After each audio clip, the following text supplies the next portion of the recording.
ಸೋನು ಅವ್ರಿಗೆ cinema offer ಬಂದಿಲ್ವಾ ಈ ಮುಂಚೆ? ಯಾಕಂದ್ರೆ ನಾನು ನೋಡಿದಾಗೆ ನಿಮ್ಗೊಂದು ಸಿನಿಮಾ ಆಫರ್ ಬಂದಿತ್ತು ಅಂತ ಅನ್ಸುತ್ತೆ. ಯಾಕಂದ್ರೆ ಪ್ರಜ್ವಲ್ ದೇವರಾಜ್ ಅವ್ರ ಫ್ಯಾನ್ ಇದ್ರಲ್ಲ, ಅವ್ರು ಎಕ್ಸ್ಪೈರ್ಡ್ ಆದ್ರಲ್ಲ, ಅವ್ರ ಜೊತೆ ನೀವೇನೋ ಸಿನಿಮಾ ಮಾಡ್ತೀರಾ ಅಂತ ಹೇಳ್ಕೊಂಡಿದ್ರಿ ಅಲ್ವಾ ಅವಾಗೆಲ್ಲ?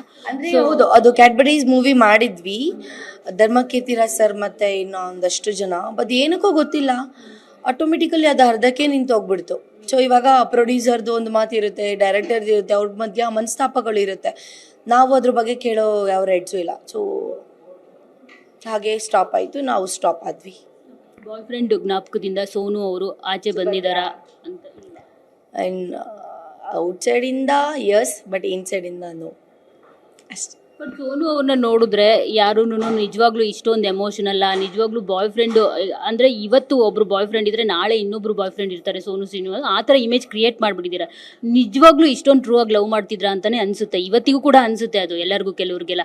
ಸೊ ಈವನ್ ನನಗೂ ಕೂಡ ಅಂತ ಅನಿಸುತ್ತೆ. ನಿಜಾನಾ ಇದು ಅಂತ? ಇವಾಗ ಎಂತ ಆಗ್ಬಿಟ್ಟಿದೆ ಅಂದರೆ, ಪಕ್ಕದಲ್ಲಿರೋ ಜನಗಳನ್ನ ಯಾರೂ ನಂಬಲ್ಲ. ಎಕ್ಸಾಂಪಲಿಗೆ ಯಾರೋ ಬರ್ದಿರೋ ಲೈನ್ನ ಅರ್ಥ ಮಾಡ್ಕೊಂಡು ಅಳ್ತೀವಿ ನಾವುಗಳು. ಎಲ್ಲೋ ಇರೋರು ಹೇಳಿದ್ರೆ ಮಾತು ಕೇಳ್ತೀವಿ, ಬಟ್ ಪಕ್ಕದಲ್ಲಿರೋರು ಮಾತನ್ನ ಕೇಳಿಸ್ಕೊಳ್ಳೋಷ್ಟು ನಮಗೆ ಪೇಷನ್ಸ್ ಇರಲ್ಲ, ಅದನ್ನು ಅರ್ಥ ಮಾಡ್ಕೊಳ್ಳೋಷ್ಟು ಕೆಪಾಸಿಟಿ ಇರಲ್ಲ. ಹಾಗಾಗ್ಬಿಟ್ಟಿದೆ. ಸೋಷಿಯಲ್ ಮೀಡಿಯಾದಲ್ಲೆಲ್ಲ ಬರೋದೆಲ್ಲ ನಿಜ ಅಂತ ಅನ್ಕೋತಿದ್ದಾರೆ. ಇಟ್ಸ್ ಓಕೆ, ಅಂದ್ಕೊಳ್ಳಿ. ಬಟ್ ಒಂದ್ಸಲ ನಮ್ಮನ್ನ ಮೀಟ್ ಮಾಡಿ ನಮ್ಮ ಜೊತೆ ಮಾತಾಡಿದ್ರೆ ನಾವೇನು ಅಂತ ಗೊತ್ತಾಗುತ್ತೆ. ಸೊ ಅಲ್ಲಿವರೆಗೂ ವೆಯ್ಟ್ ಮಾಡೋಣ, ಟೈಮ್ ಬರುತ್ತೆ ಅಷ್ಟೇ. ಸೊ ಇನ್ನು ಬಾಯ್ ಫ್ರೆಂಡ್ ವಿಚಾರಕ್ಕೆ ಬರೋದಾದರೆ, ಜೊತೆಗೆ ಇನ್ನೊಂದು ವಿಚಾರ ಹೇಳೋದಾದರೆ, ನೀವು ಅವಾಗಲೇ ಹುಡುಗರ ಬಗ್ಗೆ ಒಂದು ವಿಚಾರ ಹೇಳಿದ್ರಿ, ಹುಡುಗರನ್ನ ಯಾರನ್ನೂ ನಂಬೋಕ್ಕಾಗಲ್ಲ, ಪಕ್ಕದಲ್ಲಿರೋನು ಕೂಡ ನಂಬೋದಕ್ಕಾಗಲ್ಲ ಅಂತ. ಅಷ್ಟು ಎಕ್ಸ್ಪೀರಿಯನ್ಸ್ ಸೋನು ಅವ್ರಿಗೆ ಆಗಿದೆಯಾ?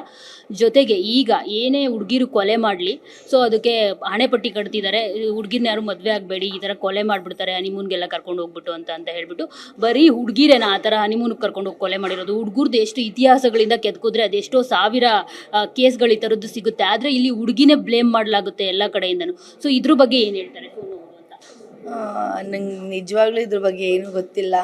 ಹುಡುಗಿ ಸರಿ, ಅದೇ ಹೇಳಿ, ಹುಡುಗ ಸರಿನೂ ಇರಲ್ಲ, ಹುಡುಗಿರೂ ಸರಿ ಇರಲ್ಲ. ಸೊ ಹುಡುಗಿದೇ ತಪ್ಪು, ಹುಡುಗದೇ ತಪ್ಪು ಅಂತ ಹೇಳಿದ್ರೆ ಅದು ಸರಿ ಇರಲ್ಲ. ಸತ್ತೋದವ್ರನ್ನ ಅವ್ರ ಬಗ್ಗೆ ಏನು ಬೇಕಾದರೂ ಹೇಳ್ಬೋದು, ಅವ್ರು ಇದ್ದಾಗ ಅವ್ರಿಗೆ ಮಾತು ಬರಲ್ವಲ್ಲ, ಅದು ಮೇಯ್ನ್ ಇಂಪಾರ್ಟೆಂಟು. ಸೊ ಏನೋ ಅಪ್ಪ, ನಂಗೆ ಗೊತ್ತಿಲ್ಲ, ಬಟ್ ನಾನು ಪರ್ಫೆಕ್ಟ್ ಆಗಿದ್ದೀನಿ ಅಷ್ಟೇ. ನೀವು ಅವಾಗಲೇ ಹೇಳಿದ್ರಲ್ಲ ಹುಡುಗರ ಬಗ್ಗೆ ಅದು ಯಾಕೆ ಅಂತ? ಅದೇ ಎಕ್ಸ್ಪೀರಿಯನ್ಸ್. ಲವ್ ಅಂತ ಅಂದ್ರೂ ಅವರು ಸಮ್ಟೈಮ್ಸ್ ನಮ್ಮ ಜೊತೆ ಚೆನ್ನಾಗಿದ್ದು ಬೇರೆಯವ್ರ ಜೊತೆ ಮಾತಾಡೋದು, ನಮಗೆ ಗೊತ್ತಿಲ್ಲದಂಗೆ ಮೋಸ ಮಾಡೋದು, ಇನ್ನೊಬ್ರಿಗೆ ಚಾಟ್ ಮಾಡೋದು, ಅದು ಕೂಡ ಮೋಸನೇ. ಸೊ ಹಾಗಾಗಿ ಈ ಥರ ಹೇಳಿ.